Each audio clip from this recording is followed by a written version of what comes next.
Ladies and gentlemen, welcome to Meanwhile Here on Earth. This program features in-depth conversations with the leading names in the subjects of UFOs, abductees, the paranormal, panel discussions, and the very best and brightest of the next generation of writers and researchers.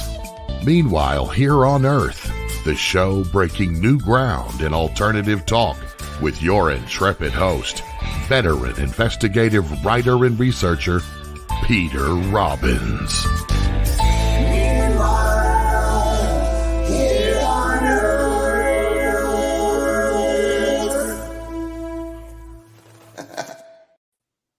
Hello, and it is Peter Robbins, and the show is Meanwhile Here on Earth. We broadcast weekly on Monday nights on KGRA Digital Broadcasting Network. And should you wish to subscribe to KGRA, if you go to their webpage, which is KGRADB for digitalbroadcasting.com, and click on the subscribe area, if you use my name, Peter Robbins, if you use my first name, Peter, P-E-T-E-R, as your subscription code, you get 30% off, monthly or yearly. That said, greetings from central New York State, where it is a relatively cold pre-winter night. Not wearing this for a fact. And I'm going to go right to our guests. No monologue tonight. And our guest, for reasons I well understand, uses a pseudonym. Commander Cobra is a retired military aviator. He has worked as a military contractor supporting defense operations and aerospace test flight research since serving worldwide. He has been to both polar regions and operated on every continent along the way. For a number of years, he supported deployed forces in Operation Iraqi Freedom and Operation New Dawn. He is the former host of Task Force Griffin on KGRA, and is still dedicated to us, the greatest audience in the world, on the planet. He lives with his best friend and wife in New England on a small farm with many animals and looks to the sky often. Commander Cobra, welcome back to Meanwhile Here on Earth. Well, Peter, thank you very much. It's always a privilege to be on your show, and I thoroughly enjoy our friendship that we really were able to create this summer at the Exeter UFO Festival. Yeah, very much so. I want to ask you right off the bat, because you have one of the most interesting careers of anybody that I know, and we are doing live radio. So at any point, if I ask you a question that you really can't answer, just, I guess, have a hit put out on me or whatever you guys do in such situations. That won't be necessary. I don't operate that way. And after about 5 or 6 years on KGRA previously, I think almost every question was asked, and I think I sidestepped it pretty well. So I don't think we'll have to go to any cloak and dagger. Okay, well, then I'm going to start at the beginning. Where were you born? In Massachusetts, originally from the Chelsea area, physically born in Newton, Mass. And I guess my interesting claim there is I found out that Jack Lemmon was born in the same hospital that I was. Hey, not bad. And I found that out through a friend of mine who worked there and said that the Lemmons were in the elevator when Mrs. Lemmon had him in the elevator at the hospital. I was born in a more conventional sense, and it's a rather funny family story with my grandmother, my maternal grandmother, in the back seat of a Volkswagen as my dad tried to drive to the hospital. They had rehearsed the route during the day from Chelsea to Newton, but they didn't do it at night, so they got lost. So that's the entry for Commander Cobra a couple decades back. You were born in a Volkswagen? No, I was born in the hospital, but it was a rather tense couple of moments, apparently, with the mother-in-law in the back seat of a Volkswagen Bug. So, there you go. Now, there's a side for you. As a kid, what first drew you to the world of aviation? Did you come of age in one of the big space programs, or just always was interested in flight, or what was the impetus for you? Two things I'm going to attribute it to. My dad is a veteran of the Air Force, but he was not a pilot. He wasn't even he did not work in the air crew area Mhm. at all. But I had that imprinted pretty quickly. But I have one of my earliest memories of watching a Skywriter over town, and I could see the plane flipping around and putting the old style, the way they used to do the letters, which is Sure. pretty difficult flying. You have to really work quick because the smoke's moving, and you have to get the letters to line up, and you have to be a good speller. That's why I could never do skywriting, because I'm not a very good speller. But that's probably what started it. The other part, and I talked a little bit this at Exeter. My dad was this is the '60s. I was born in the early '60s. Um, he was really just taken with the Mercury space program Ah, and UFOs, and the house was filled with paperback books and magazines, which my folks left completely open to me. So early on, I was very interested in flight. It bit me very, very early on. I knew I wanted to do it from about 3 years old on. I knew I wanted to be a pilot, and I knew I wanted to be a military pilot of all things. wow. And then I was able to start flight training when I was in high school. We had a great program in the high school I went to at the time. Great teacher who was my first flight instructor, and that's how I got started. But I also attribute to my dad, my mom and dad, uh, uh, very strong Roman Catholics, but they had no problem introducing me into the concept that there could be other people from other worlds. Of course, you have Star Trek that came Yeah. out in the '60s, which captivated me as a young guy Yeah. uh, early on, and I was always drawn to military aviation. As the son of an Army Air Corps veteran who served basically in a teaching position, teaching pilots to use what was then considered top secret radar equipment, I also grew up with a strong feeling for guys who fly in the military. And as kids, it's particularly romantic. You're Sure. seeing it in a fairly simplistic way. Um, there's a nobility to it and a mastery of these extraordinary machines. I'm expecting, was the first plane that you flew in the one that you trained in, or had you flown in another plane before that? Well, my dad worked for an airline for a number of years, and I always introduced my dad as he used to work for Howard Hughes. Howard Hughes eventually Oh, owned the airline that he was part of. yeah, But Pan Am.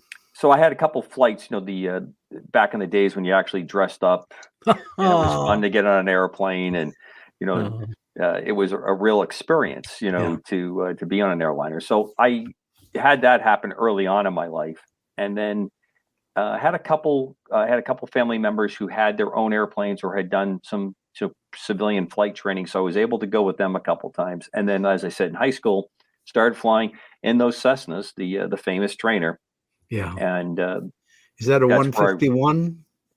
152 and 172 were the two most popular ones that I flew, and a little bit in the Piper series as well.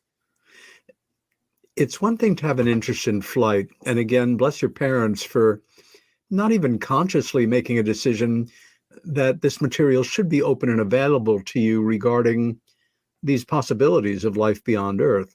Do you remember the first time that subject, completely separate from aviation, really galvanized you? Was it with something that you read, saw, heard? Was it Well, something?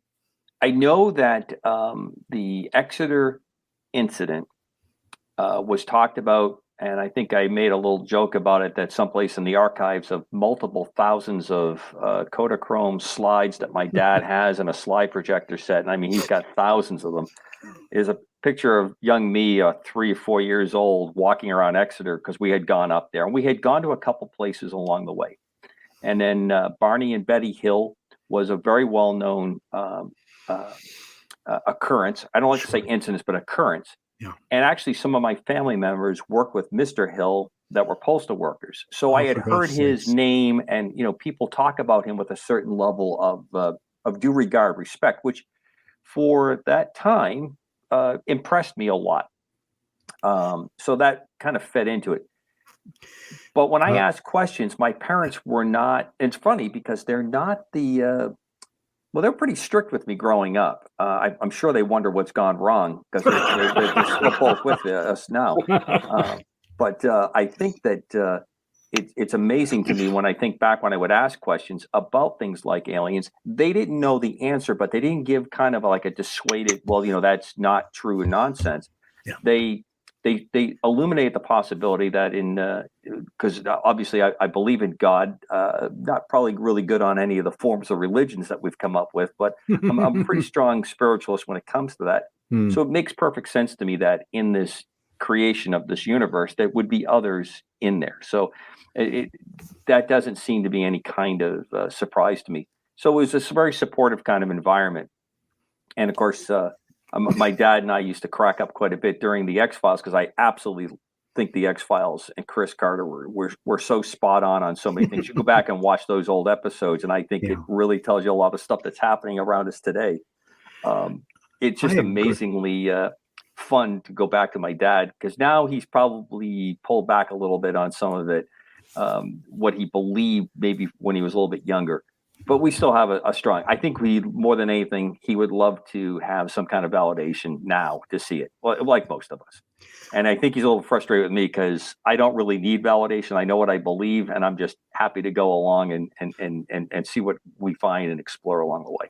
His attitude reminds me a bit of my dad, who developed an interest after my sister and I discussed our childhood event with our folks for the first time. And for the rest of his life, he wanted to see some kind of UFO related phenomena. And the longer he lived, the more pissed off he got that he didn't. And his gripes kind of at a certain point and ended up being calling me into his bedroom while I was working in my office and watching some major UFO documentary and saying, Nick Pope and Richard Dolan, both of whom he knew, and Richard was a good friend of his, are on this documentary. How come you're not? Right. But completely separate. I also thought the X-Files was an outstanding program. I think, the last 2 or 3 seasons, interest was being lost, too much money was being made. It came off the rails a little bit, as almost any show will. But their worst show was still very watchable. It was very watchable. And you made some pretty funny with my kids. I raised them the same way. And my son, I'll never forget, telling me when we lived in Florida, I found him asleep outside the door of our bedroom, and I was talking to him, and I said, "What are you doing there?" He said, "Well, there's an alien in my room." And I said, "Okay, I'll let you know." So, but I couldn't just dismiss it. I wasn't that kind of a parent. So we went back in his room. There was no alien there. And I explained to him, well, the next time you see him, please let me know. Because I'd like to meet him. And he agreed that he would do that. And we were talking a little bit longer. And I said, well, because he wouldn't go to sleep. So now I have to do that. How old was your son at this time? Oh, he's probably about 3 going on 4. So we're having the discussion. And I'm not dismissing anything, but I got to be honest. It's 3:00 in the morning. I know I have to get up in a couple hours to go brief and fly for that day. So I may be trying to move him back into sleep land quickly. And so I started asking him those questions. And of course, he's snapping off these answers at a very young age. So how did you talk to the alien? Did he speak English? Because I'm trying to, not that I'm trying to trip him up, but I'm trying to get something to maybe dislodge this just a tiny bit and get us to sleep. And he goes, oh, no, he used mental telepathy, and he used these words. And of course, my eyes look like yours did in the dark of his room. So I'll tell you what, buddy, why don't you push over and I'll sleep next to you here in the room today, just in case he comes back and we can both meet him. So he didn't come back, unfortunately. But I crack up when I think back to that. But I never would dissuade that kind of. I could not judge, and that's how I look when I meet people. There are some people that I find their stories lack credibility, but I have to be respectful because everyone has a different experience of this. Yeah, that's a wise view. You were already training to be a flyer when you were in high school. Did you go right from high school into the military? No, went off to college, ROTC, entered the Air Force. Not the most brilliant of students. I thank the Air Force for letting me continue on to greatness there. And my dad used to ask me quite a bit over the years. He would always ask in a kind of like a sideways kind of way, "Hey, have you seen anything? You don't have to tell me, but have you seen anything?" Because he wasn't asking like if I had seen anything secret technology or black program technology, which I did bump against many times. Yeah. But he did want to know if I had seen something that couldn't be explained, because there's always that allure that the military would be the first to see it or hear something about it. And all those years, I always had a report in the negative. You served in active service as a pilot from when to when? Started in 1983, and I finished in 2004. And I served in two services, meaning I wore the uniform of the Coast Guard for 16 plus years and the Air Force for about 6.5 years. Bravo. So I did both, mainly because of just my quirky personality. I couldn't get something I wanted in one place, so I decided to try a different service. And I had met people who had been in, there's quite a few of us that serve in multiple services. It's not that unusual, but it's somewhat different. And I had a lot of exchange tours with different services. I served with all of them except the Space Force, because that was created afterwards. So, wow. At a certain point in the service, did you request to focus in on more stuff that really constituted what interested you most, or were you asked or ordered to study or become a specialist in a certain area of aviation? not really. I was very fortunate that I was blessed generally with very, very good assignments. But I also kind of went to places that people didn't want to go. When I heard that there was an assignment or a particular type of aircraft or mission that was not highly desirable, I immediately was attracted to it. And I think it's because I have a fairly unconventional approach to how I viewed it. I was very interested to be in anything that would get me close to combat or operational kind of work, but I was also and remain extremely interested in anything that does test and research. So towards the end of my career, I did a couple things on active duty that it carried over into my civilian life, where I spent more time. And in the civilian world, it's capitalizing on experiences that I had done in the military to try to bring that into new aircraft or maybe new test systems that are coming out. And can you give us an example of one or two of those things? Yep. I sent you a picture of the X-49. That is what we call a compound helicopter, and that was designed off a Navy Seahawk, which is extremely similar to the Army Blackhawk. And what you see in the back there is it doesn't have the conventional tail rotor back there. What it has is a pusher propeller, and it has a rudder and an elevator inside that duct, and wings added to it so that it could go about 2-3 times as fast as a conventional configured helicopter. And it maneuvered very much like an airplane. So it was very fast. It had very long range, which are great limits on the helicopter. That's built and tested by the Piasecki Aircraft Corporation, who I occasionally still do test work for. In fact, I fly one of the tiniest helicopters I've ever flown for them right now from time to time. And that aircraft and that project was because when I started to work on my master's, when I was stationed in Germany, didn't have any internet in those days. So I'm obviously dating myself, but I feel comfortable with you, Peter, that I think we're fellow travelers, and the age before the computer was the way, and the things behind you kids look it up in your iPhones, called books, is how you got a lot of stuff done. And I had found a address and a contact for Piasecki Aircraft. I wrote a letter saying I'm working on my master's. I'm really interested in compound helicopters.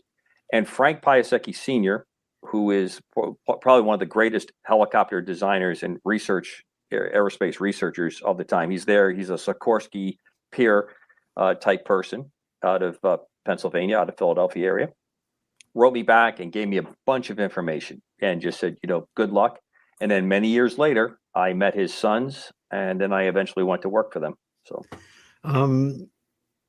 long association over the years. Yeah. You train obviously separately for helicopter. Was it kind of your intention to master as many kinds of aircraft as you could?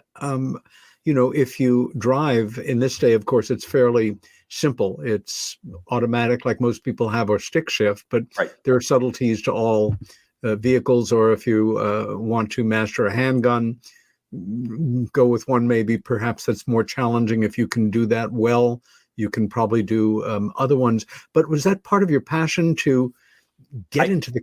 The only thing that I wasn't really interested in was flying big airplanes. Big aircraft just never really interested me. I liked the small, fast. I liked helicopters. The helicopter thing was interesting because I had become completely enamored with the special operations, the air commando. A number of the folks that were my instructors through college and through my early years were all, and I've spoke many times about this, were Vietnam veterans. So a number of them had extremely interesting careers. And I was interested in one airplane, which was basically a carryover from World War II and flew the cover for rescue SAR missions, combat SAR missions. It's called the A-1E, and they were called Sandies. And I had a couple of those pilots in my life. I was very interested in getting into that. But the Air Force offered me, because I graduated or finished college early, because of the situation I was in, they said, you can go to helicopter pilot training in 30 days, or you can wait 6 to 8 months and then we'll send you into fixed wing training. So I put myself in immediately for helicopter school because I just couldn't wait to get going. And that's how I started. So I've been very happy, very fortunate in that, but I have really not been limited. I've been able to kind of jump back and forth. Majority of my time in the military was in rotary wing and helicopter type operations, but I have a good third of it that is in fixed wing operations as an instructor and some other work. During your active service in the Air Force, were you ever a pilot of fighter aircraft? No, it's funny. No, never in the Air Force. Got to fly a couple of them because of the type of work I was doing in the helicopter. I got to understand when I spoke to fighters and directed them what I was doing. I got to fly in them, and I really wanted to go that direction. It didn't work out for me. So when I jumped into the Coast Guard, I was back into a helicopter. And then from there, I got to go to the Navy as a flight instructor. So I spent a number of years as a flight instructor teaching what we call primary jet in a very small jet-powered turboprop, actually, trainer. And along the way, I have picked up flights in a number of other jet fighter aircraft along the way in a training capacity. So I've been very, very fortunate to do that and experience that. I would have enjoyed it. I know I would have enjoyed it, but I can't say that I didn't have a bad time at all. I was very, very blessed. And then when I came out of the military, I've spent most of my time in the Skymaster. That's that push-pull airplane that I sent you the picture of. And I have flown more variants of that airplane. I never in a million years dreamed that I would fly as much as I have in that particular type of airplane. Huh. And I just finished, in fact, when we were coming on the air, when I was talking with Bill Skywatcher, it was that type of airplane that I was flying over in Hawaii to support an Army Air Force exercise. Now, when you talk about push-pull, I can see the air vent on top and the jets in the back, propeller. But for people who are not aviation-minded, can you just explain a little bit more about the advantages of a craft like this? So in this particular airplane, what the Cessna Aircraft Company produced was a lot of people believe that having two engines is safer than one. And for overall, that's a very true statement. So twin engine airplanes, although sometimes you'll hear when we're being smartasses as pilots, the second engine will guarantee to get you to the crash if one of the engine goes out. So that's, there can be a little slapdash that goes along with that. In that particular airplane, instead of the engines being on the wings, they are along the fuselage. And that airplane has, you can't really see it in this picture very well, but there's two rudders and there's a split boom like a P-38 type assembly on that airplane. So there's an engine in the back, engine in the front. What that does is that if you do lose an engine, you don't have the asymmetric thrust of a single engine on the wing, which can be very demanding in an airplane. Sure. So the Air Force liked this because they were flying single engine Cessnas doing forward air control, which is a mission pretty much of the past where an airplane would spot targets and then direct the fighter aircraft or bomber aircraft or the gunship aircraft into a particular target. Many reasons for it, but accuracy being one of the most important, because our military has had a long tradition of getting the enemy, getting the target and not the civilian populace. Mhm. So that's where that mission came from. So those airplanes were on active duty. That particular picture shows one that actually had time in Vietnam. It's now a civilian airplane, but it was flown in the Air Force colors as a civilian airplane. And I Wow. flew that type of airplane in Iraq, and I have flown it the most since I retired. I always wanted to fly it when I was on active duty, but I just never could get an assignment to it. I have many friends that flew it, but I never got to it. And then, of course, I flew it extensively in my post-military career. In fact, I just, as I said, was flying it in Hawaii. So great little airplane. Yeah. During the Iraq War, were you either in combat or close proximity? And was that proximity from the air or on the ground? Well, we pretty much owned the air. There was very little Right, that happened quick. air Yeah. threat for us at all when I was in Iraq. I did get a lot of folks on the ground who were very unhappy with me because I would find them pretty quickly.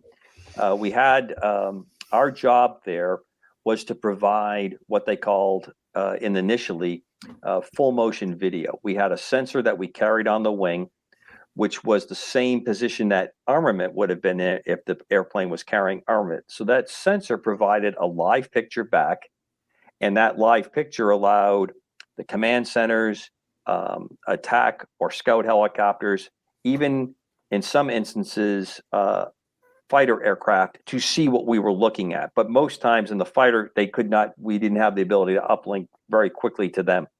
So they could get it by verbal description or what we were seeing, or we would match what they could see in their aircraft to what I was seeing in my aircraft. And what we did is we were out looking for insurgents or the various terrorist elements that we were up against. And occasionally we'd stick up, I'd kick over a hornet's nest. They didn't like the airplane very much. We obviously flew high enough to stay out of small arms fire because that was our primary issue. The plane was very good for not putting out a heat signature that made it very probable for a man launched as a straight jet engine would. So we were pretty good in that. And I spent most of my time flying at night. In fact, guys and gals that I work with, they used to stick the picture of Stephen King's Night Flyer, the vampire, because he flies that airplane in the book and in the movie. He flies a Skymaster. And I spent most of my time flying at night. And that was a great way to prevent us from getting caught easily, because you could hear us, but you couldn't see us very well. But we could see very well in the dark. I would have NVGs, and my backseater who operated the sensor would move it around, and two of us could usually line up areas of interest pretty quickly. And then we either would direct aircraft or ground troops into that. And many times, and I'm very proud of this, when we were really on our game, we could also stop at what was going to be an attack by getting the better eyeballs, the better view of it going on, to find out, well, yes, there could be legitimate targets there, but the enemy's pretty smart. They would have kids, they'd have families all around them to put that human shield of protection. And we'd have to figure out a different way to do it. We weren't going to do it with the classical drop a bomb type situation on it. So I'm very proud of that work that we did. We worked really hard to make sure that it was legitimate.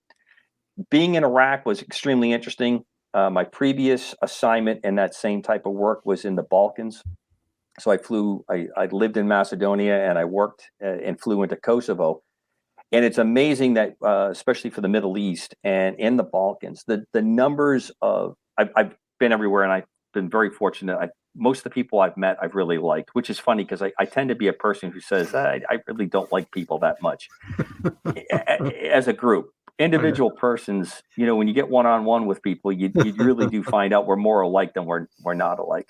You bet. And I was very fortunate. I've been to places in Iraq that were literally out of the Old Testament. I was able to go to spots in Jordan, Israel, and see things there as you know, as part of my work, that was just unbelievably lucky and really a blessing, is how I look at it. I think all of us, any decent person, wants to live a life with some value, where they are contributing to the culture or to what is important to them or what they believe in, and live an interesting life, whatever the Hitchcock referred to it as the MacGuffin, the Yes. thing that powers the plot. The MacGuffin of being in the military and getting to visit places that all of a sudden, I don't know it from a military perspective, but just from independent traveling primarily, you encounter the equivalent of a vortex in time. Everything has stood still for hundreds and hundreds of years. And with, the rare exception of something, if you're taking in a village at a distance and you see an aircraft, that would kind of break the fourth wall. But otherwise, you could have been standing there 800 years ago and seeing essentially the same thing. We especially in a military assignment, you need to keep a sharp, pragmatic mind, but to allow those moments where you really are swept over by this moment where you're kind of free floating in time is, for me, one of the great experiences that can thread through your life. I agree, and I think you really phrased that beautifully. I do need to throw a plug in there. Where I learned Mr. Hitchcock's term is obviously from Mac, because Mac is he has an advanced degree in filmmaking and the production of films.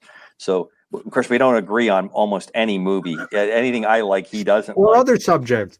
But Mac, he's how I got into this into the radio stuff as a guest on his early shows, and then it blossomed into other things, and I still get to sit with him every now and then with his gang on Mac Molly's X-Files. Yeah. So he brought that to us pretty early on, as he was explaining to us. I think the other part that you talked about, Peter, is one other part that I think is amazing. In Europe especially, you can be in a place where you have absolutely the most current technology or presentation of what civilization is, and you can be standing next to a castle structure that goes back 1,000 years. Yeah. And then in a very short distance, you could be at a mound, a burial mound that has connections back to 2,000, 3,000 years as an early settlement. So, and 15 miles away from that can be an NSA listening post. Correct. The juxtaposition. Well, as I've told people on KGRA many times in the past, my early years in the military was very much spy versus spy out of Mad Magazine. I'm pretty sure that was the playbook for most of it, with they're doing stuff on their side of the border, we're doing stuff on our side of the border, and we're running back and forth, constantly just trying to hoodwink each other. It was all great fun until it occasionally got a little tense, but it really was a kind of a cool period to grow up in as an adult. As somebody who loves the world of film as much as I love the world of books and reading, most films about combat, about war, about men proving themselves in, heroic actions don't come close to the truth. And the ones that do, often we're not aware of it because the great majority of us have not served in a situation like that. In your film-going life, are there any films that you've seen that stick with you, that really resonate, whether it's your period of time in the military or your knowledge of it, that I'm going to work backwards, Peter. I'm going to start with the hat. This particular hat is named the Thomas Hudner. It's a destroyer that's in the Navy. Guided destroyer in the Navy. And it's named after a Medal of Honor winner, Captain Tom Hudner. And I'm going to start with his role in the movie Devotion, which just came out. Good. It is a phenomenal movie. I urge everyone, even if you don't like military movies and you don't like military aviation, this is one you need to see. And if you don't see it in the theater, because I just, again, my antisocial tendency, I just can't stand going to the theater unless I'm the only person in there. That's rather self-centered. I just can't stand the noise and the talk. I get absorbed into the movie, so I tend to prefer to watch it. But Devotion, it's a fantastic book. I urge everyone to take a moment to look into it, because it talks about the first black naval aviator during the Korean War, and Jesse Brown. And Jesse Brown was his flight lead during the Korean War. Although Tom was senior to him, he was new to the aircraft. They're flying the Corsair.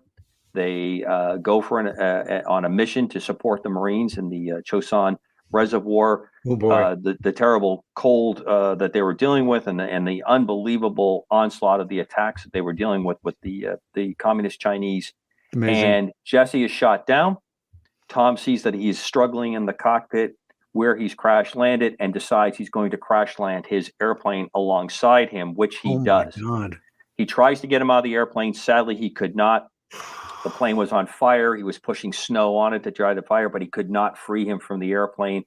And Jesse ended up dying in the plane. Then Tom had to, basically in very light clothing, because he was inside the airplane with a leather jacket, had to start physically walking away from this site towards the Marines. And he spent a couple days with the Marines trying to get back to his ship. And he was convinced he was going to be court-martialed for what he had done, because it was a little bit off. And of course it wasn't. The Navy looked at this, and that's not how it went. The book, Adam Marcos wrote the book. It's well worth your time to read it. He's also written a couple other books that talk about these very interesting intersections that happen in combat. And I always think about things like Starman and some of the others, when he's asked, well, what about humans do you like? When things are at their worst, you're at your best. And that's the truth. We do that. We definitely do that. When it really goes all sideways, we tend to be our very best. And then when we're not, it's because we're happy and we're self-absorbed in whatever it is that's got our attention. So that movie exceptionally is a good one.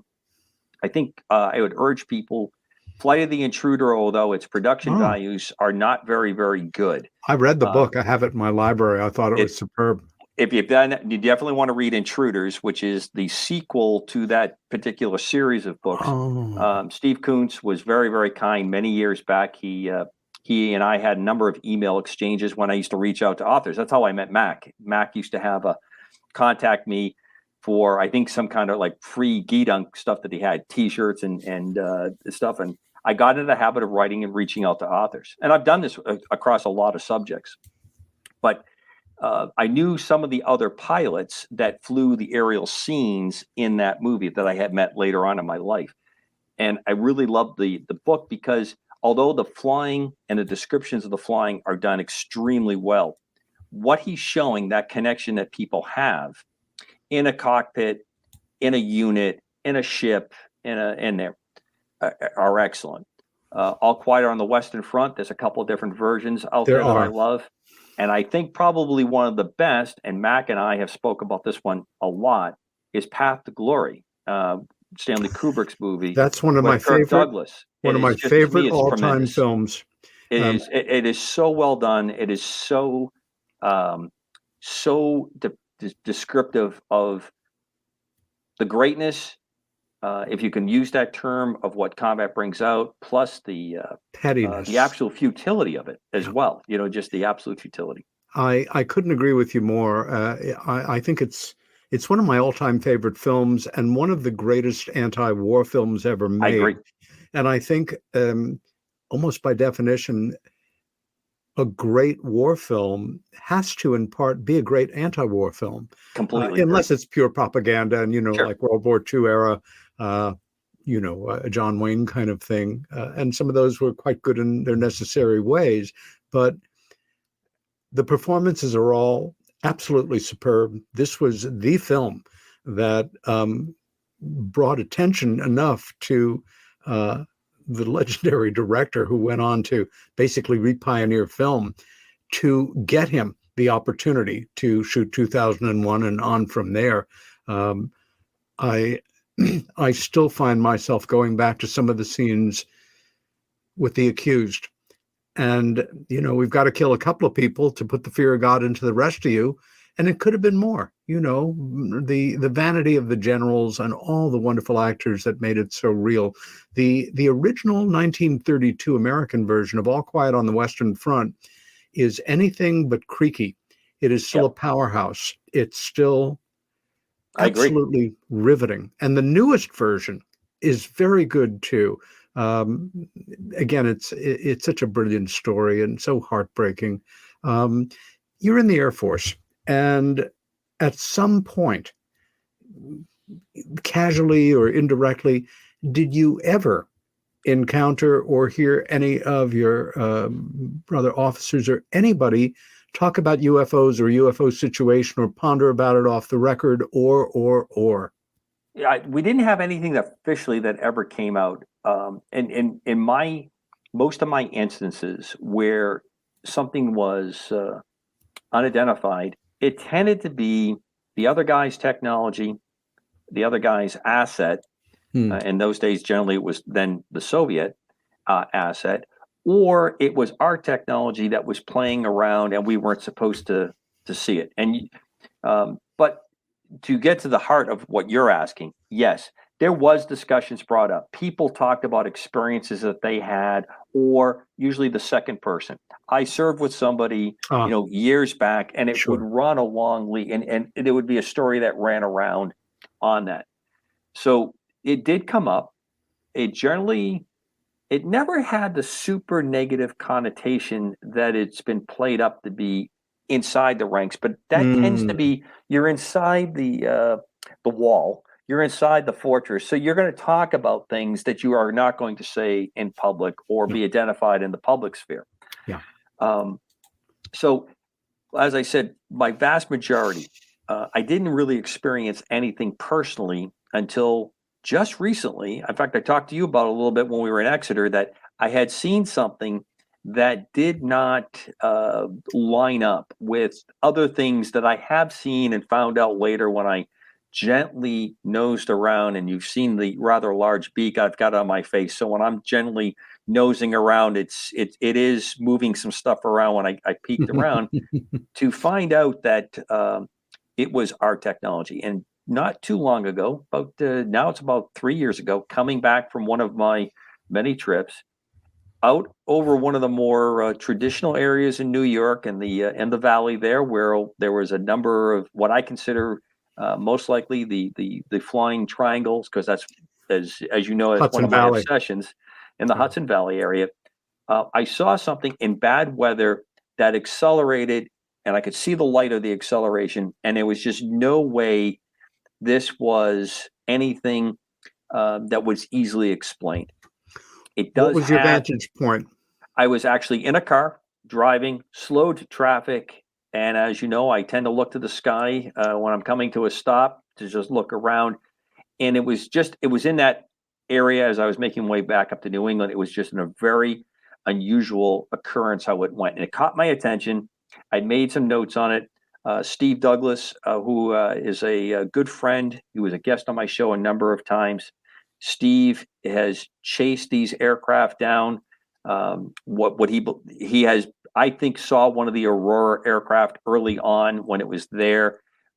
He uses open sources to track this stuff down, and he's taken a number of pictures. And he's one of those amateurs that works in the realm of radio. So he has open net frequencies that he tracks all the time with a group of people. It's fantastic work.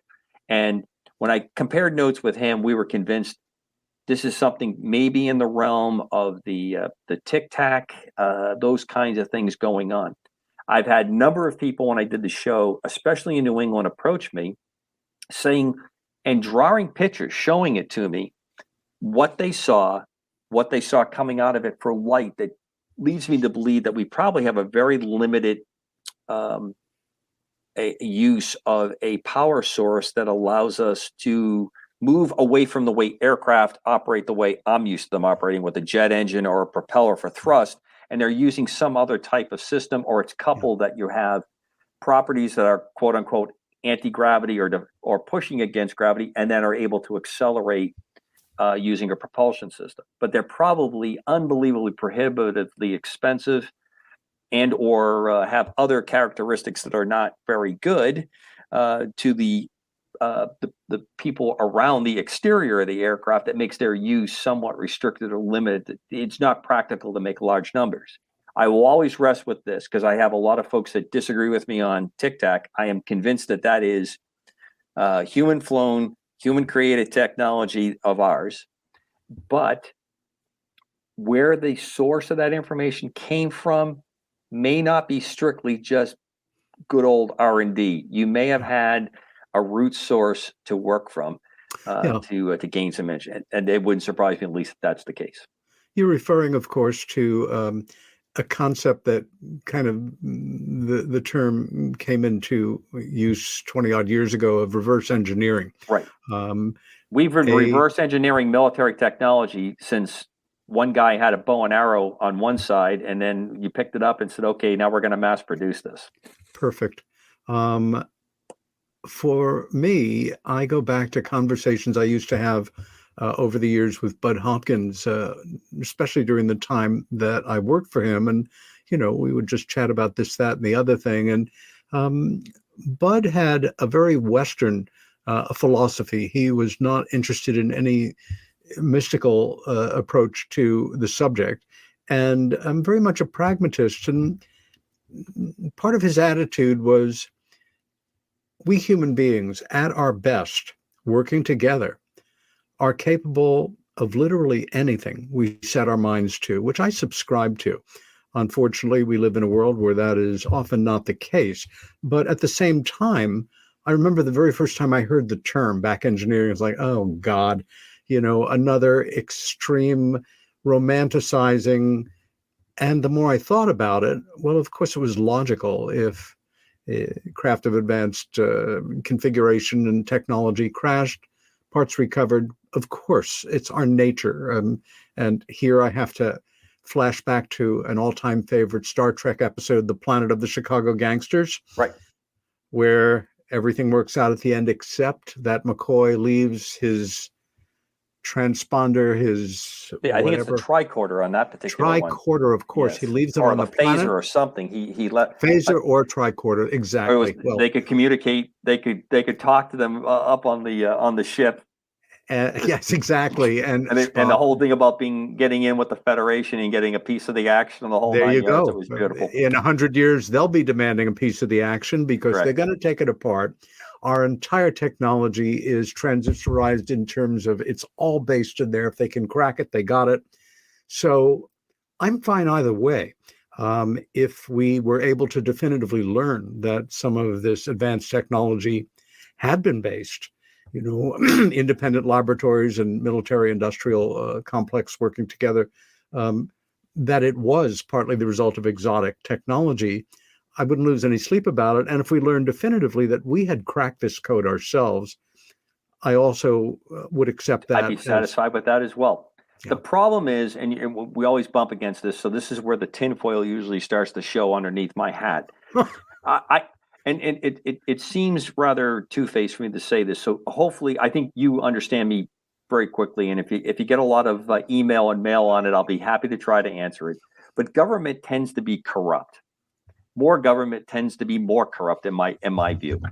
And I don't mean that in such a negative sense, but I think that we have to understand that when we get a large group of competing interests of human beings, you're going to have a part of that group is going to want to have control or be on top of the rest of the herd to try to get their way. And this is what happens. So, the age-old thing that's pointed to is the RAND study where we talked about if we ever to admit that we have aliens or there's been extraterrestrial contact, we're going to lose our ability to have a civilization. Government will be looked upon in a different way. Religion's going to collapse. The world economy, on and on and on. Well, look around, folks. It doesn't seem like we're too far from it now. I don't think we're hurting anything if we own up. But now we have had, if this has gone the way I think it has, lied for so long and have enjoyed the power of the few, having it over the rest, we put ourselves into a really bad spot, because once you start fibbing, then you have to fib more to try to straighten it out, and it's hard to have a reckoning, and we don't live in a world anymore where we really reckon well for anything. I've got to jump to another subject because it just absolutely fascinates me. The Arctic regions. Sure. And we have here a wonderful shot. That is the USS Coast Guard cutter Polar Star, one of it's now the only heavy icebreaker we have left. Its sister ship is in a kind of like a permanent dock position, and that's one of the helicopters I flew. If you look real close, you can see the little snowshoe skis that are on it for landing on the ice and on the snow, and that is Antarctica, the continent in the background. I guess, like a lot of people, I've been fascinated by the levels of survival or testing oneself that crazy, amazing, inspired, totally obsessed group of people called explorers are involved in. I think even as a kid growing up in a part of the country where, like you, there's winter and it's cold, and it's nice to play in the snow, but it's nice to go inside. The idea of subjecting yourself. Now, again, in the modern world, you or other military personnel could fly in and out, but, not trekking across the ice. But did you have any experiences in the Arctic or Antarctic where you really felt you or your aircraft were being pushed to the edge, and that you really, it would be so easy to extinguish in this ice desolation? You are absolutely correct about the level of caution that you have to use in that part of the world. I was able to go to both polar regions. When we were in the northern region, which Arctica, it traces back to a Greek term, which is realm of the bear. Kind of an interesting irony to that. It wasn't, well, I'm not convinced that the Greeks didn't know that there was ice at both ends of the globe because of the kind of exploring that they did. And what I think we often discredit the ancients having a lot more understanding and a lot more records and better understanding. But Ursa Majoris, Ursa Minors, the Big Dipper, Little Dipper, that's what that's supposed to have realmed to. But polar bears are only in the northern regions. There's no polar bears, obviously, in the Antarctic areas. But Ant being the opposite, so you have Arctica and the realm of the bear and the realm not of the bear, Antarctica. Interesting how that works out. So when we were north, we had to function off the ship because there's no landmass for most of the area. We're just breaking up in the ice. And you go during our summer months, our warm months, because that's when we have the daylight and that's when you have the largest amount of ice breakage that goes on. Antarctica, that the icebreaker now is down in Antarctica now. They're very close, if they're on the fairly normal schedule, for getting into the edge of Antarctica in the next week or so. The job there is for the icebreaker to break a channel to our station at McMurdo, Ross Island. And once that channel is broken, a supply ship will come in, usually towards the end of middle of January. And the icebreaker is maintaining that channel so they can get in, and they bring in all the supplies that the station's going to need, or the majority of the supplies they'll need for the coming year's worth of work, and take out all the trash, or as much of the trash as they could possibly, because we have treaties that we try to minimize the amount of impact that we have into Antarctica. Sure. Now, I was able to spend 3 seasons north and 3 seasons south. I was very fortunate to go into a lot of the explorers' huts that still remain. Amazing level of preservation because of the cold climate. Different scientific experiments they had, different dissections, different things. They still pretty much look the same from those days that were there, because it's very, very dry and it's very cold. And Shackleton is probably one of my favorite of the explorers. The man's amazing. The book. We are going to come back to Shackleton when we return from the break. We still have a minute or so, but you just touched a nerve for me. Of all of the Arctic and Antarctic explorers, this man Absolutely his amazing. leadership, his character, his heroism, Just and amazing. the storybook journey that saved his entire crew when realistically everybody should have died. They should have perished. But, That's one of the great and stories. the level of trust that they had as a group, as a team as well. Amazing. On that note, for the moment, this is Peter Robbins with my very special ghost. No, he's past, still here. present, or future. I want to be the future ghost. Guest Doesn't say much. Commander Cobra. We will be back in 4 minutes.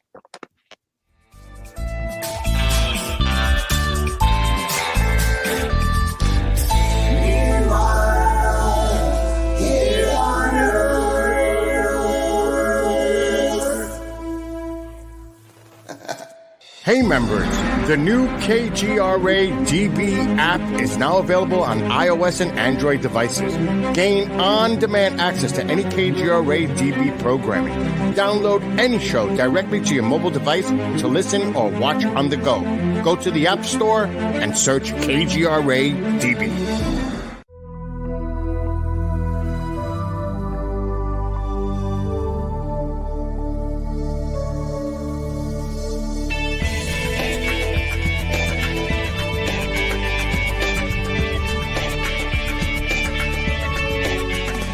Are we alone in the universe? The most important question facing humanity is on the verge of being settled once and for all. The Mutual UFO Network has been at the forefront of this journey for nearly 50 years. Our members worldwide are dedicated to the research, documentation, and awareness that will shape the future of humanity. Won't you join us?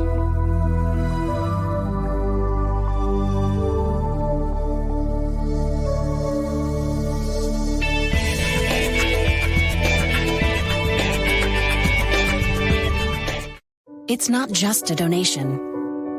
It's a warm blanket. It's a bottle of clean water. It's a roof and a bed.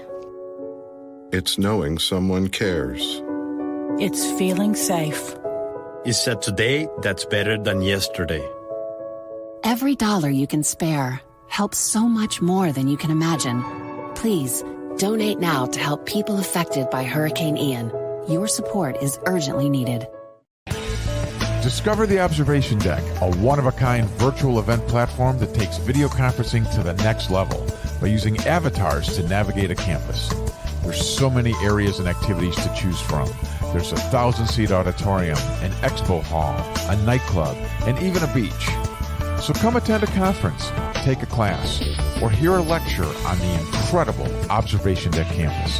Go to theobservationdk.com. You're listening to the KGRA Digital Broadcasting Network.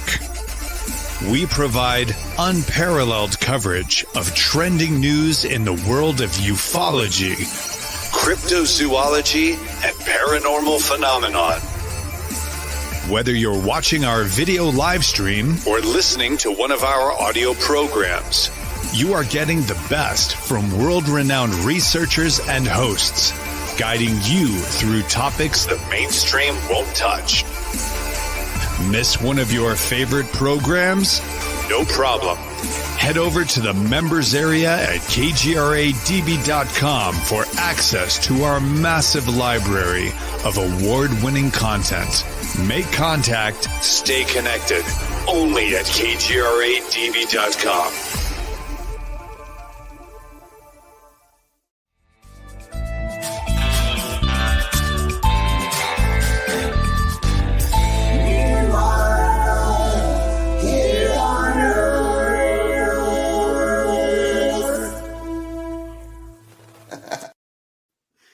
And Peter Robbins back here with Meanwhile Here on Earth and my guest, Commander Cobra. We left off in a very cold place, talking about a man who we both admire and respect, Ernest Shackleton. As a fairly avid reader who is always reading, often a book relative to my area of study, but often any area of fiction or nonfiction that has nothing to do with this. The first book I read this year which I recommend to anybody, even remotely interested in what we're talking about, is a brilliant book by author and researcher Caroline Alexander called The Endurance. And Excellent for book. me, it's about as definitive an account of Ernest Shackleton's doomed voyage as we'll ever see. Plus, they had a expedition photographer along, and the resolution is brilliant, even in a mass-produced book like this. You are there with these men as their ship is slowly crushed in the ice, hundreds of miles from any place where they have a chance of surviving. And it's just, I can't say enough about it positively. It's such an amazing account. But at the center of the story, you meet this remarkably cool-headed, intelligent, compassionate man He's the ultimate Captain Kirk type person. The ultimate captain, and the man who continued to put the lives of everybody under him priority. And although the way that these men kind of came undone from each other and had, still worked together, and I just can't say enough about it. And you visited one of Shackleton's actual shacks there. Right. The huts is how they refer to it. Just amazing to step into those kinds of areas. And there's a number of the explorers' huts that are around that obviously being a helicopter pilot, you're able to get to them, and often the National Science Foundation or other folks associated will be working to bring those people in. Hold this 1 second. This is live radio, ladies and gentlemen. You don't get this in podcast. Hello. Hi, pal. I am actually in the middle of doing a live broadcast as we speak. So you're momentarily famous, even though people don't know it's you. And I'll leave it at that. I love you, and I'll speak to you like tomorrow. Okay. Bye for now. That's right, folks. Again, you don't get that stuff with podcasts. They edit that stuff out. Oh, they edit that out, and that's the gold there, baby, right there. That's the gold. You don't have to take my word for it, but that was the founding drummer of the Blue Oyster Cult, and I believe brother of mine, Albert Bouchard, a guest coming up next month. You heard it here first. Look forward to hearing it. Great group too. Again, I don't want to get off the Arctic too quickly. How long were you up there for stretch, in any of these six assignments? So when you do the Arctic trips, they tend to be about 90 days, 90 to 100 days. There was some really interesting work in the Arctic. The Canadians volunteered one of their icebreakers for a 1-year study. It was called Sheba.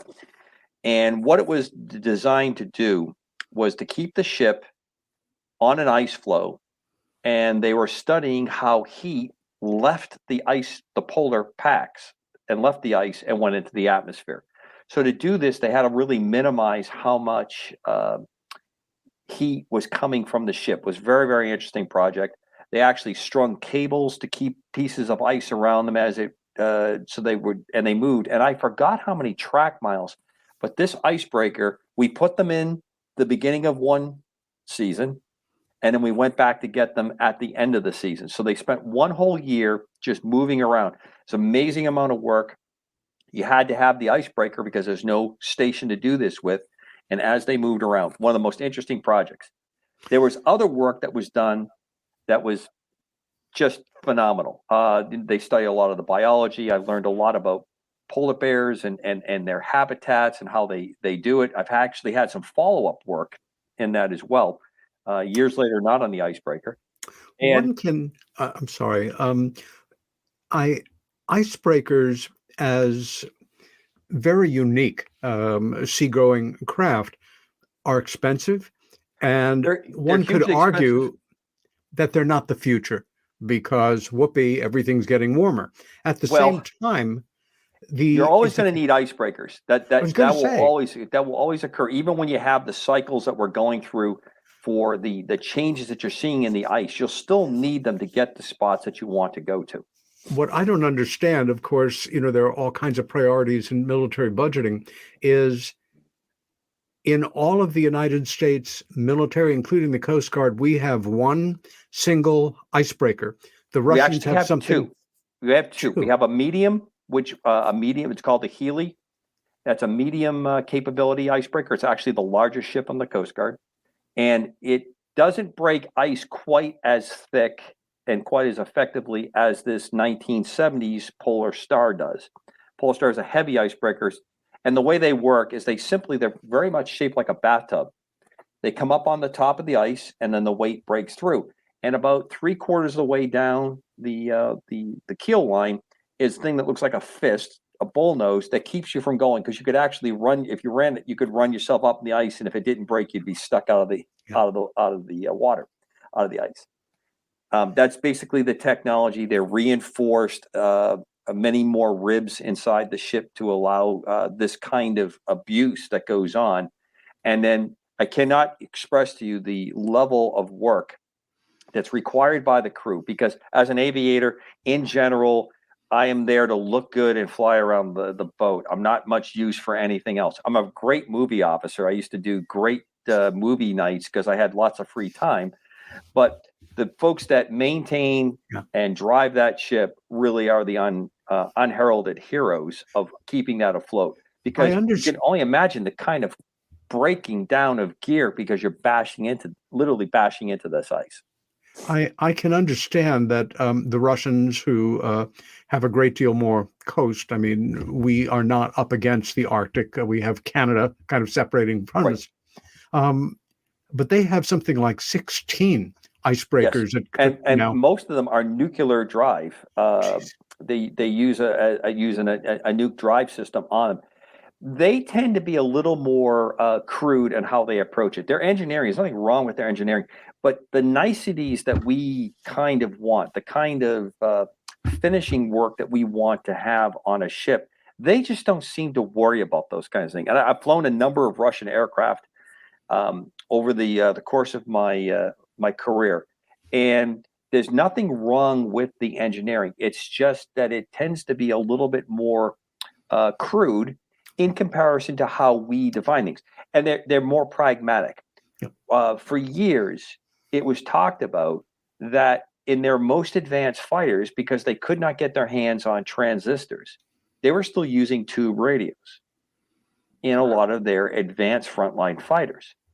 Now, you look at that and you go, well, that's just incredibly, well, it's very easy to repair them. They could make these tubes. They had basically kind of lifted that technology during World War II, and they just kept going with what they had because they wanted to produce large numbers. So they were happy to produce a large quantity, where we tended to be more in the most cutting edge to provide that. And there's a happy place between those two. They're one to the other. Interesting though, those tube radios will actually work quite well in a atomic environment because they don't burn out like our integrated circuit board technology does. Now, obviously, no one's flying with tubes anymore. That's just not technology that's being used anymore. It's not practical for size and weight, but it's interesting how they did that. Study their system. They're pretty interesting. Again, Scandinavians have a good number, I believe. Peru. Don't you feel we should have more than 2 in the world? Some say at the North Pole, some at the South Pole. One of the saddest parts of this is we have a terrible repeating scenario that we have in the military. We tend to go to what's shiny and bright, and we forget to maintain. We're always looking for like that critical edge. This is not a sexy mission. Icebreaking is not a sexy mission. Many, and I'm going to make some folks that I know on the Coast Guard unhappy, but most people wanted nothing to do with icebreaking because you went away for a long time. You're gone for 6 months to 9 months when you do a trip down to the south. You're gone for 3 months to 4 months when you do a trip up to the north. So that's a long time. In comparison to Navy deployments, that's kind of, average what the Navy does. for deployments. But for the Coast Guard, which tends to be one of those services that generally seems to be more oriented to the coastal parts of the United States and has a mission that the public sees in the search and rescue world, this is a very different aspect to it.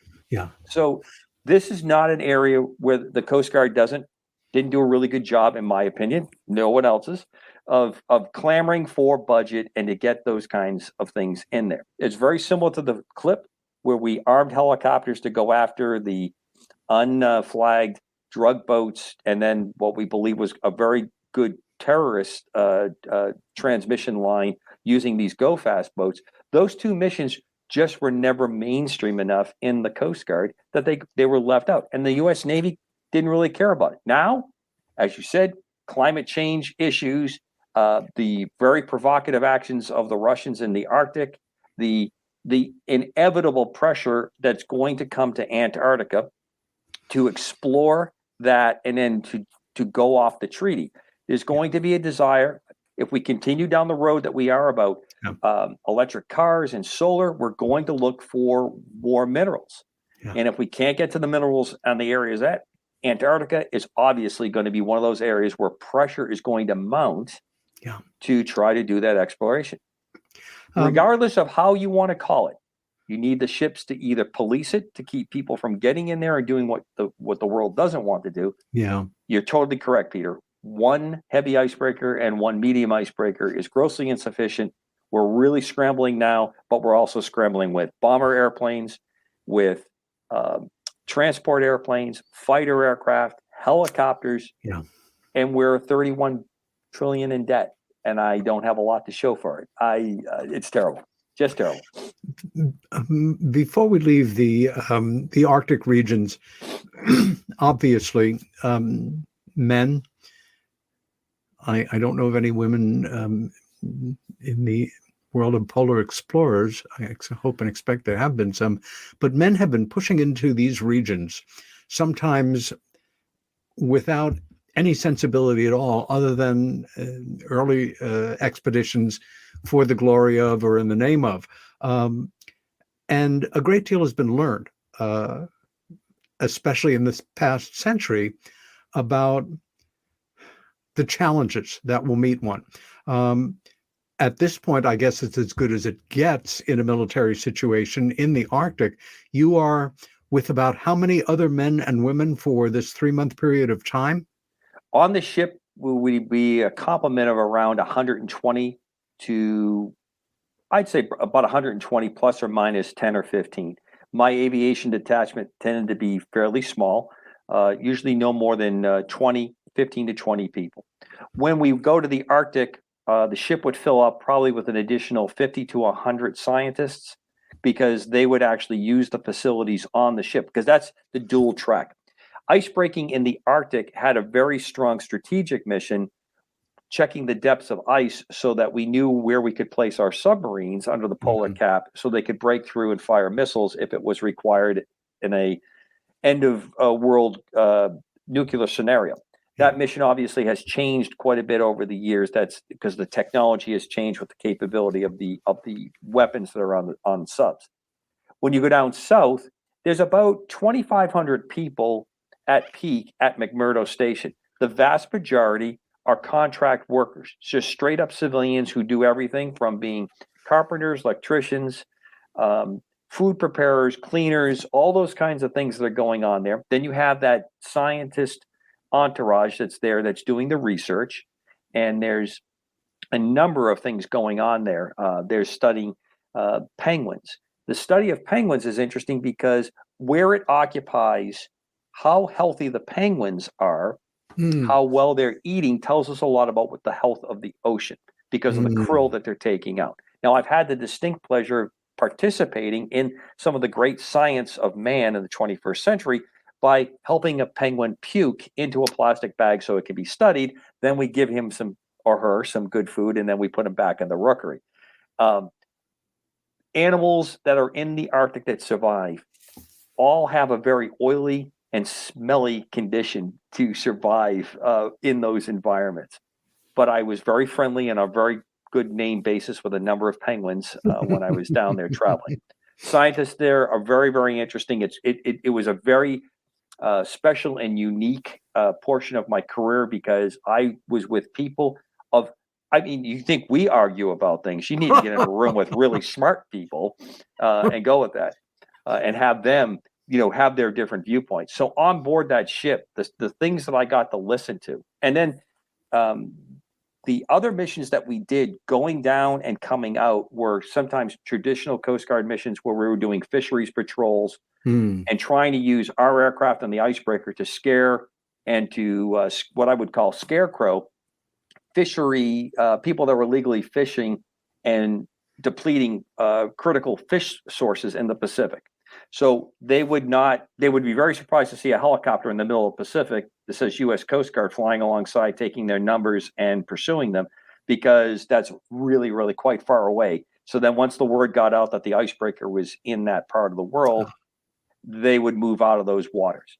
We did a lot of scientific work where we dropped seismic sensors from the ship and the helicopter in the area of Samoa years back, getting ready in the geological scale. It could happen any minute, which means any next 100 or so years, this volcano to erupt. And these sat on the top of this, on the seabed, listening to the volcanic activity. And then they would pop up at different intervals and transmit the information out. That was kind of the average trip that we had. It was that kind of full realm of things going on. Amazing.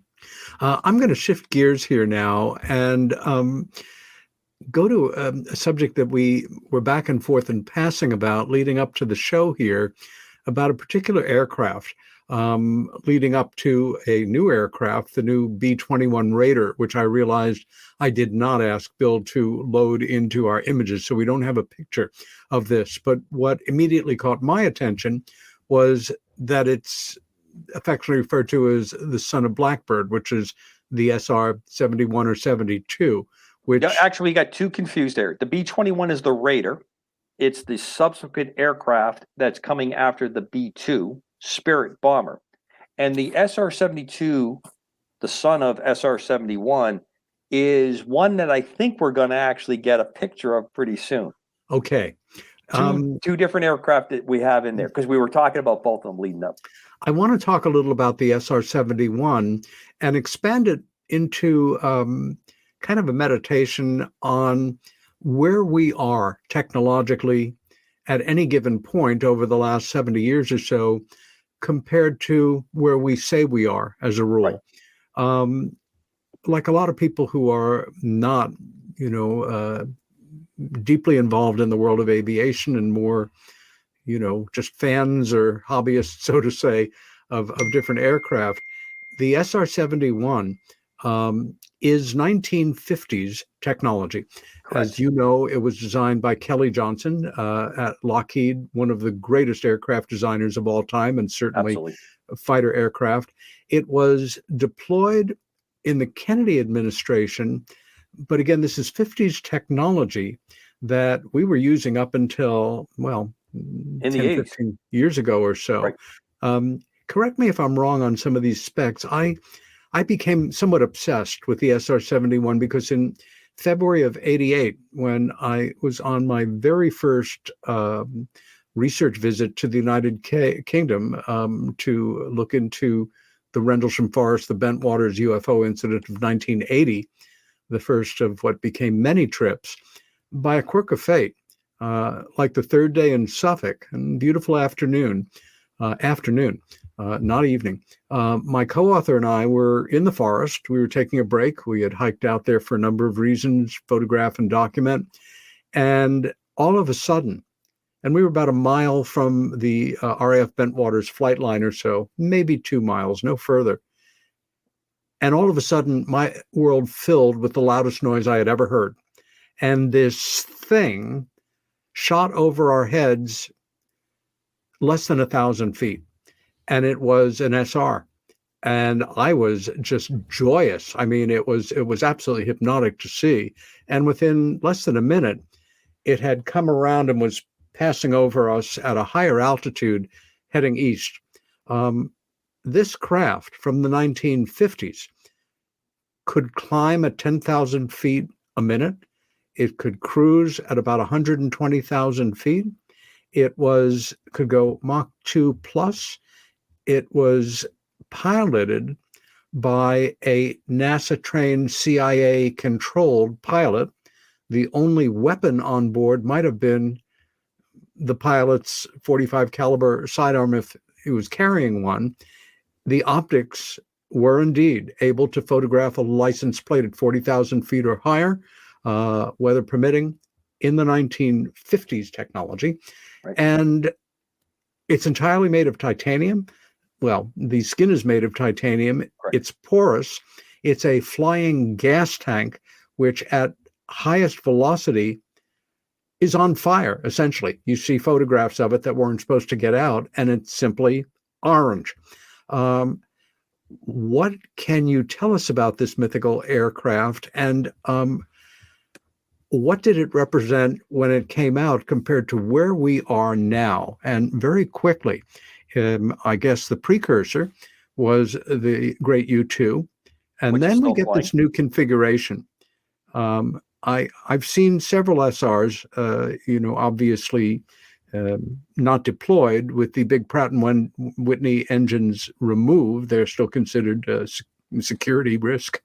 And I'm going on here, but I have to say it was the most beautiful man-made thing I have ever seen in my life in flight. And this is a stock photo, but this is basically what we saw that afternoon. And I always have considered it one of the most exciting afternoons I've ever had in terms of happenstance and seeing this craft. They didn't launch them often during the day, but there it was. And I'm going to stop talking now and turn it over to you. Okay, so there's a bunch of things. First of all, the U-2 or the TR-1 is still flying. Amazing. It's called the Dragon Lady. It was supposed to be replaced by an unmanned drone. And this aircraft, the U-2, another Kelly Johnson design, can actually fly higher. And with the pilot on board, and that's a single pilot aircraft, the U-2. Yeah. It just gave up its optics, and they've gone into, or I shouldn't say gave up the optics, it still has that capability, but they use now different types of electronic sensors. It's still flying. It's going to be flying for a while longer. It's an incredible airplane. And it actually, its demise was talked about, and it actually has beat out the newer technology. So amazing. The capability there, and the U-2 was basically kind of a F-104 kind of starfighter body with glider wings. That's what Kelly Johnson jumped onto it. So when he was successful making that aircraft, this is when he started to work on this one because they wanted to go faster. So there's two main things to know about the SR-71. First is there was a A-12 variant of it, which was an attack aircraft, a little bit smaller, and it was designed to be an interceptor to take down Soviet bombers. Oh my gosh. That's when it started. The other, and they had a lot of difficulties getting that to work, that capability. And as you talked about, the CIA and the Air Force, there was combinations of different parts of the program going. Same thing with the U-2 when it first came out as well. Pilots would leave the Air Force, they would get CIA credentials, they'd come back into the Air Force, their career would resume. That happens a lot in the military, or did. I don't know currently if we have much of that activity going on. Sure. So then the SR-71 comes out. As you said, Kelly Johnson's design work, those engines that you're looking at, one of the most important things that was developed is the cone that you see in that engine moves backwards and forwards in that housing to provide enough air at the extremely low density of air at high altitude so that they're able to burn the fuel effectively. Can see the cones here really well. And they will move back and forth as the air allows it. There is countless great stuff. I would tell you to take a look for a book called Sled Driver. In fact, I will send you a copy and some links for you, Peter, since you're such a crazy nut for this bird, because I am as well. It's just a tremendous. Sled Driver is the name of the book? Yes, Sled Driver. Love it. You'll love it. And he's got a YouTube video. You will be crying when you hear some of the stories that go on with it. It's actually an incredible group of people that flew it. as well as it had a very interesting fleet of tankers that were dedicated to just supporting it. When that aircraft launched, it would burn so much fuel on the initial takeoff that it would have to go to a tanker almost immediately. Oh my God. Once it topped off with its fuel, then it would climb up and then go forward to do its mission. It may hit another tanker before it, and then it would have to hit a tanker on the way coming out because of the amount of fuel. It could completely cover all of the Soviet Union in about 30 to 35 minutes back in its day. So it could fly the lines, take all the pictures, come back. And in those days, they used film for a lot of it, obviously. But there were some other capabilities with it that are incredible. I think unclassified sources, I have no classified delve into it. I have met a couple of the pilots that have flown it over the years. Brian Schul is who I was referring to as the sled driver. Brian's also quite a photographer, and he took some of the most epic pictures of the SR-71. So Brian Schul, YouTube sled driver, you will be regaling yourself over the holidays with some of the greatest talking from that group. The plane is probably capable of Mach 3 plus. They've never, ever fessed up how fast it could go over that, but 3 times the speed of sound. One of the things you did allude to was there were very large gaps. It looked really quite poor when it sat on the ground because it had a lot of things leaking out of it because they had to have expansion lines because the skin would get so hot on that. So it would kind of tighten up when it was flying at top speed. Yeah. Also, you had to use a special set of tools because if you added a ferrous tool to the skin, it would cause a galvanic reaction and cause a fracture or a failure, or it could lead to a failure of the skin. So they had to have a special set of tools for it to go with it as well. It was the most successful airplane of its type. No one has ever come close to producing anything like it. It was obviously very expensive to operate, which was a consideration. But we also convinced ourselves that we could do a lot of this technology, much like we have stepped away from having people on the ground, by satellite.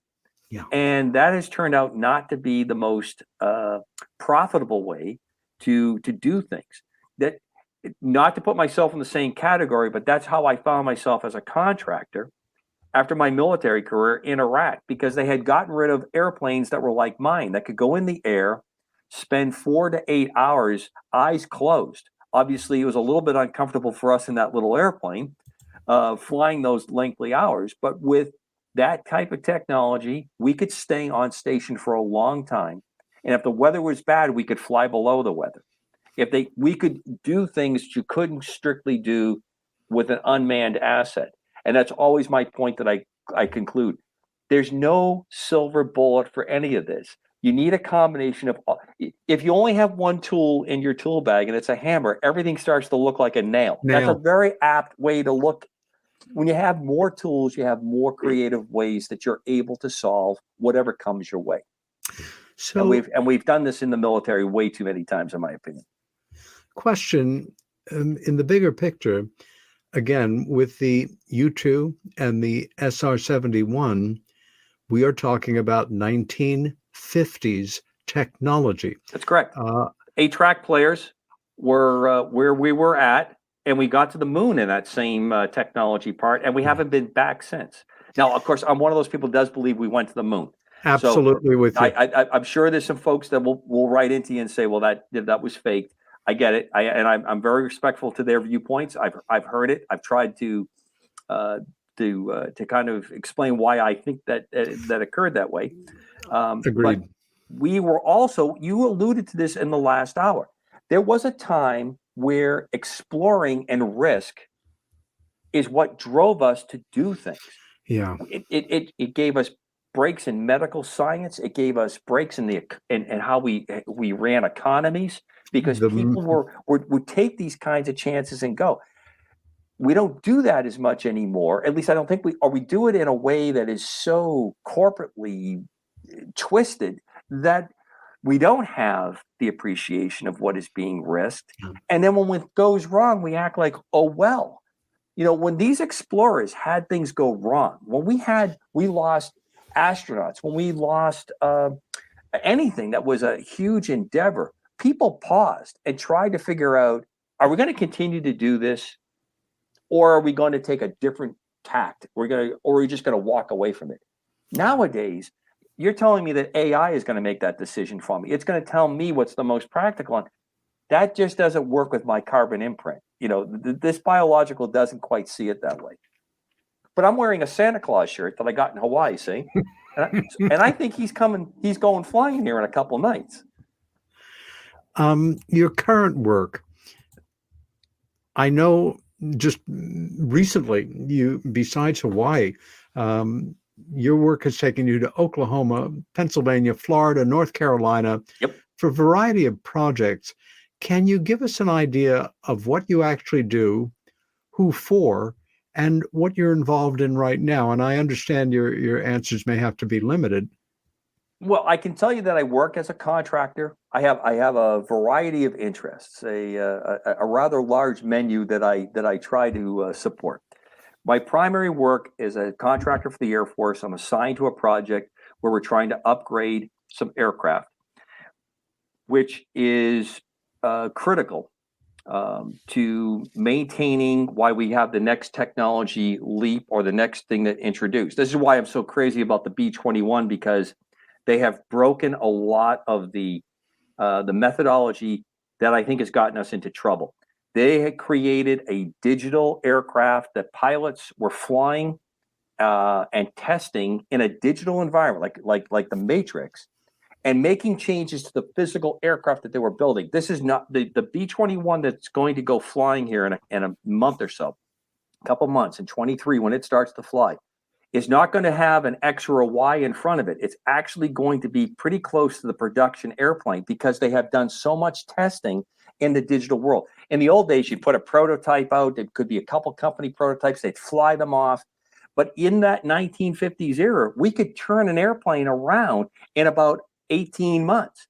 It takes 18 years now to get airplanes from the designing board to where we are now because of just how we do it. The other thing about the B-21, great aircraft, aside from the incredible technology that it's going to present, it also allows almost nearly instantaneous upgrades when someone comes up with a new computer upgrade.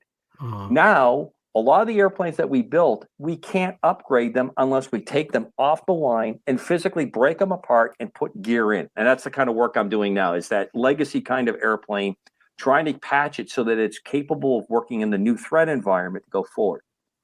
I also do a little bit of work with a number of research people who are coming up with new technologies. Hopefully in the not too distant future, I'll send you some pictures of that one when I can release it, that although will not be supersonic or SR-71, could have an incredible impact on folks that are in the audience tonight listening, as well as what we do in the military.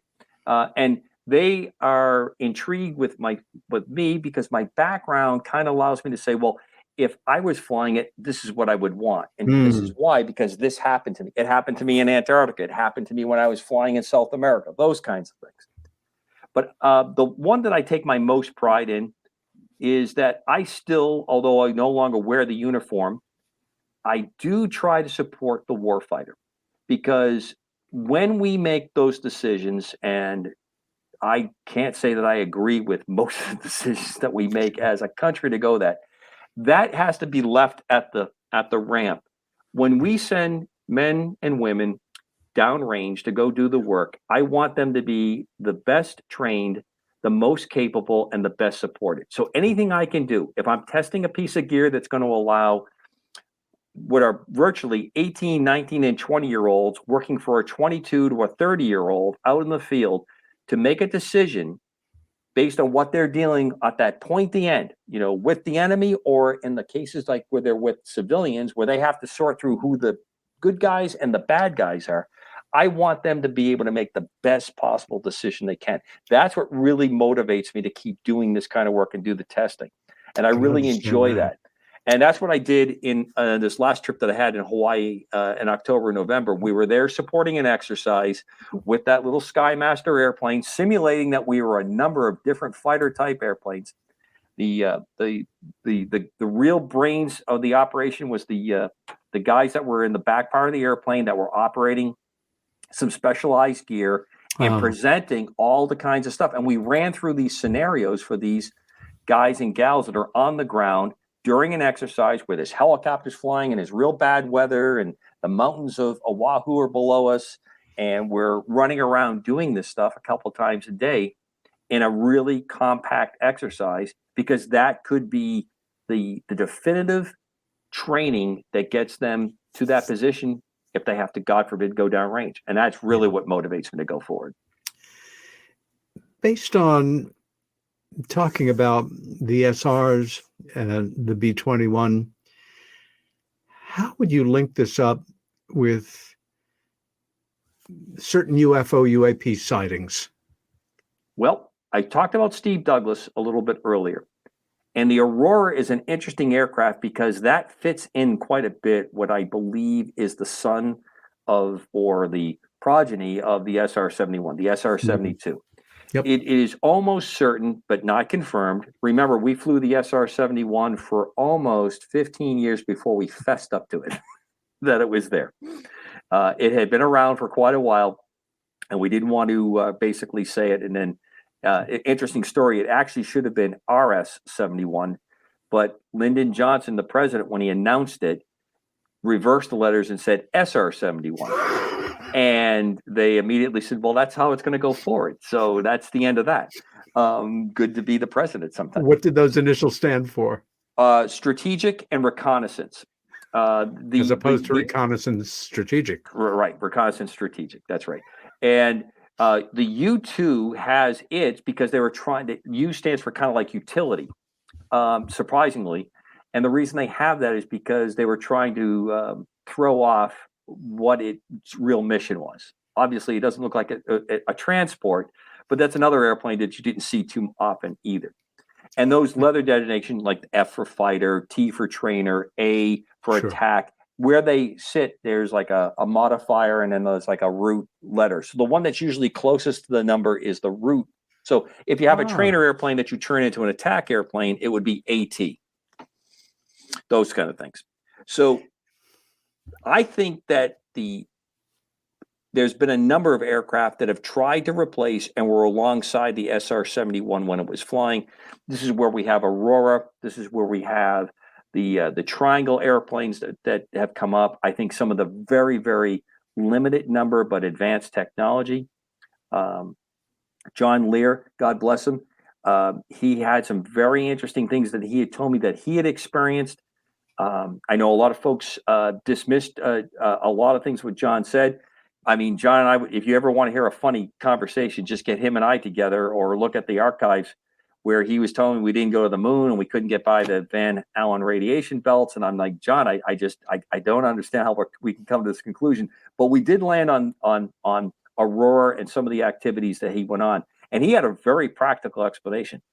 We were able to produce limited numbers. They were prohibitively expensive and they were extremely dangerous. And I think that is a tie into Rendlesham and some other incidents where you have people talking about experiences being outside these types of aircraft, and they manifested physical ailments, physical signs very, very quickly because of what they were exposed to. And if you think about advanced propulsion and technology, not well shielding, not really well flying it, you think about some of the things that are happening around the world with these kind of quote unquote death rays that they're using against embassies and things like that.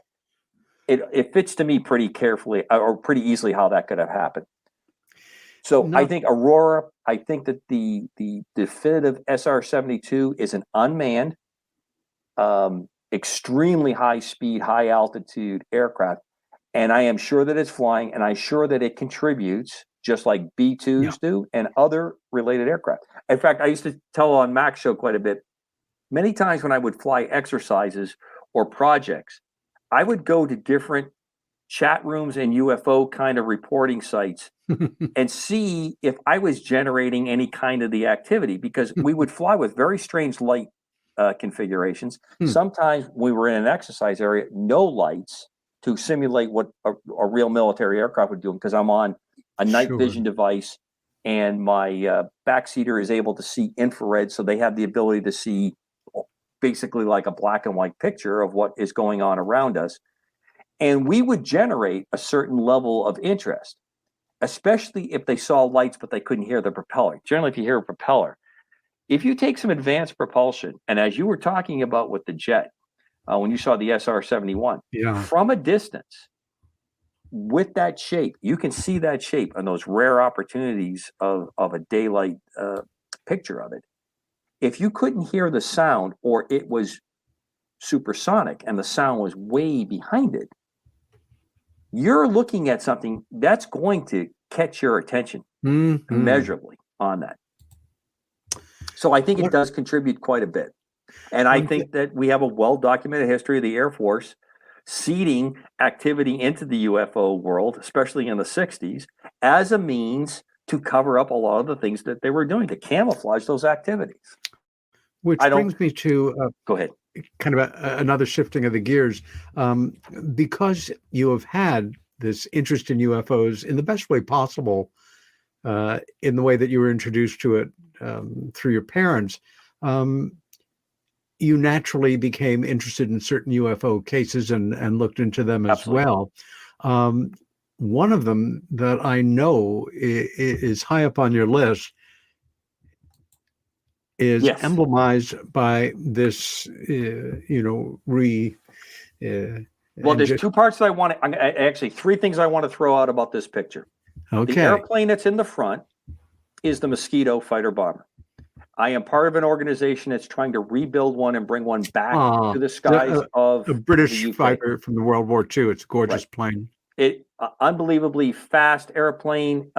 It actually even had an airline version with its fighter bomber reconnaissance. My gosh. And because it was made of plywood, the United States wasn't interested in it. We had a few of them that were, we had many Americans that flew them in reconnaissance roles in Europe and even in Asia. Great maneuverability. Unbelievably. But it's truly the first composite tactical airplane. And it's not surprising that that's the picture that they use with the UFO in the background, that the typical flying saucer. Sure. And during World War II, when Eisenhower was general and in charge of forces in Europe, and Churchill, a couple people have come forward saying that when they had these encounters concerning UFOs, they decided they were going to suppress it. They didn't want to have this. Mac Maloney has a great book about UFOs in wartime. I urge anybody. It's a one of his very best books that he's done, and he's written a bunch of books. But I love it because the research, UFOs in wartime. Oh, and he has a follow-up book, What They Don't Want You to Know About UFOs. Both of the books are excellent, and I urge anybody who's interested, because he goes through a large catalog of it. It's interesting to me that all these years later, in Europe especially, and with the Brits, they tend to talk about this one a little bit more freely than we do. And I'm sure we've shared this in the past. You know, they'll also talk about encounters in the supernatural.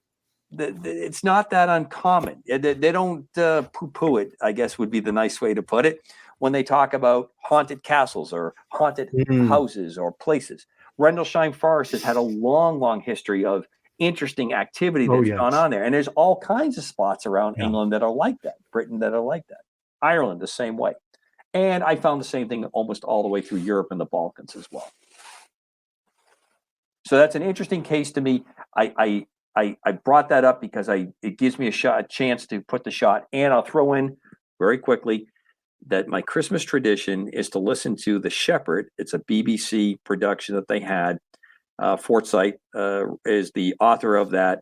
And it's about a British RAF pilot who's trying to get home to England on Christmas Eve and what he encounters along the way. It has a little bit of a supernatural angle to it. If anybody wants the link to it, or I'll just send it to you, Peter, when we get off the show, there are many copies of it online that you can hit. It's my Christmas Eve tradition. When I get home from this travel, There'll be a whiskey in one hand. My dog will be at the other side of me. We have a pig that lives in the house with a Zeppelin. He'll be at my feet, and I'll be listening to this as I do almost every Christmas Eve. That's a lovely tradition. And it's based on the mosquito has a very interesting role in that book as well. We live in interesting times, to put it mildly. MK Ultra, which came to the attention of people who keep their ears to the ground and look into such things in the 1970s, right, kind of is back again. Sure is. Relative to what's going on right now in one small aspect in terms of the clearing and releasing of more documents regarding the Kennedy assassination. I'm sure, like me, that is a subject that you return to in your mind, and all the what ifs and absolutely government connections and the like. Any thoughts on that right now? It's been a long time. I always preface this one out with, we don't know the complete story of what happened to Abraham Lincoln. Yes. And some of it is still classified. There's quite a bit of information that never came out or was conveniently lost or has been buried in the archives on that. So I always preface this when I talk about the Kennedy assassination. Of course, recently, what intrigued me about this is that it has risen to the top of some of the news stacks. So people have commented on it, but they immediately brought in the MK-12, which had never really been talked about as mainstream as it is in the last week or so. To me, which is healthy. I want to know about that. I don't want ever to reveal secrets that would put anybody who's at the pointy end of the stick doing the work of our military, especially, and our nation, as long as we're staying to the right path. I would never want that to come out. But I also think that when you have presidents who have said, release this information, or commissions, which is us, because we are the government and we elect these people to go do that, and they make a decision that 50 years or 60 years, we're going to release this. And then at the last minute, someone comes in and says, oh no, we can't do that. I always look at this as a microcosm of what we're against in trying to understand about UFOs, UFO files. We're being played, and I don't like it. Now, I know that hard decisions have to be made about what can be released and what can't be released. But at this point, I want the Band-Aid ripped off, because if we have malfeasance, we need to get the sunlight on it, and we need to get that straightened out. And we need not to do this. Frank Church really went after the CIA. And I can tell you, I have worked with people from the agency over the course of my career, my full career, and they're good people and they were doing good work. And I'm just as convinced that if not kept in check, we may have gone off the rails in some areas. We know we have, and some that have come out, and we need to own up to it, atone for it, and go forward what we're going to do next. Thank you. I couldn't agree more.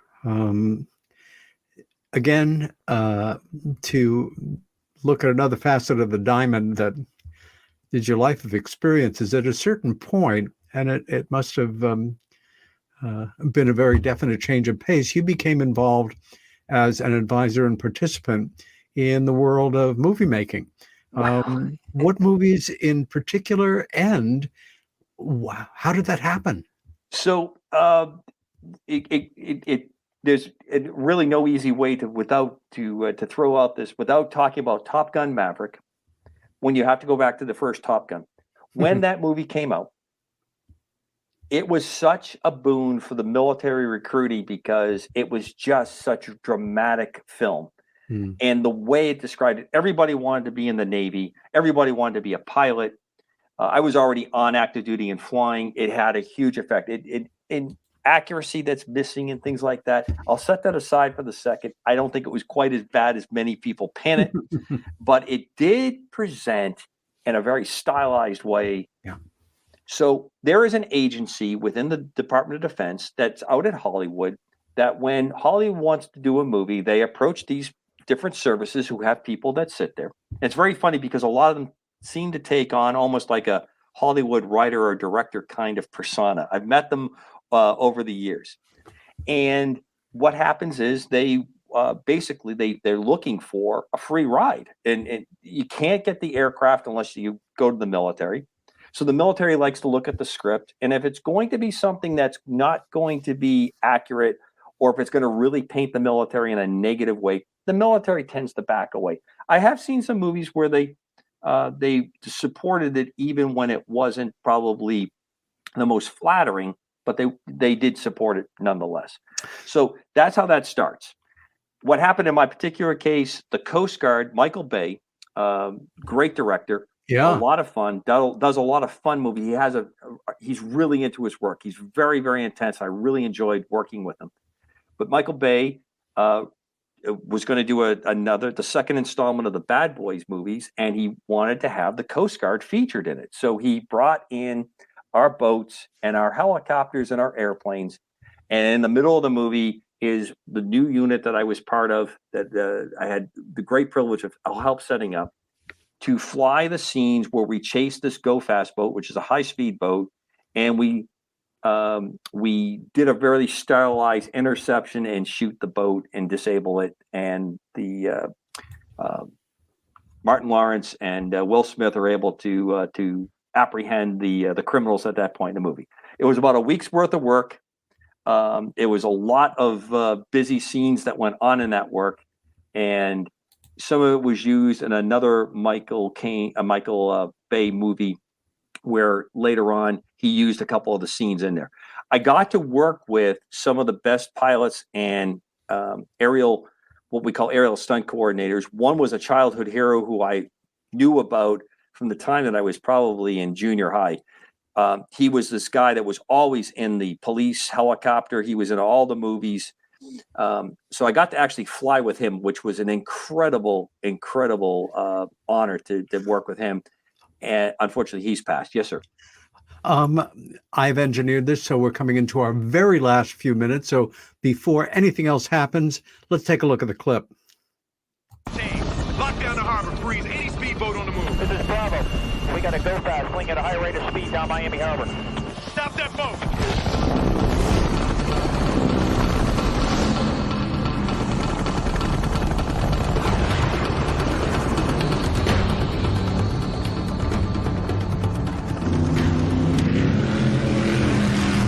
Guys, moving it. I think we're going for the bridge.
So there you go, Peter. The pizzazz of Hollywood. That only took a week. And as I jokingly will often say, that if you drop the F word out of that movie, it would come down to about an hour and 15 minutes. My dad was mortified when he went to the movie because of the use of that word. My mom could care less because it was her baby boy that was on the screen. So we are literally out of time, my friend. I can't thank you enough for coming on the show. Merry Christmas. Thank you. Hopefully we can do another a run in the new year. Oh, we will. We will. Count on it. This is Peter Robbins with my special guest, Commander Cobra. We wish you a Merry Christmas, and stand up for what you believe in, stay well, and be kind to each other. See you next week.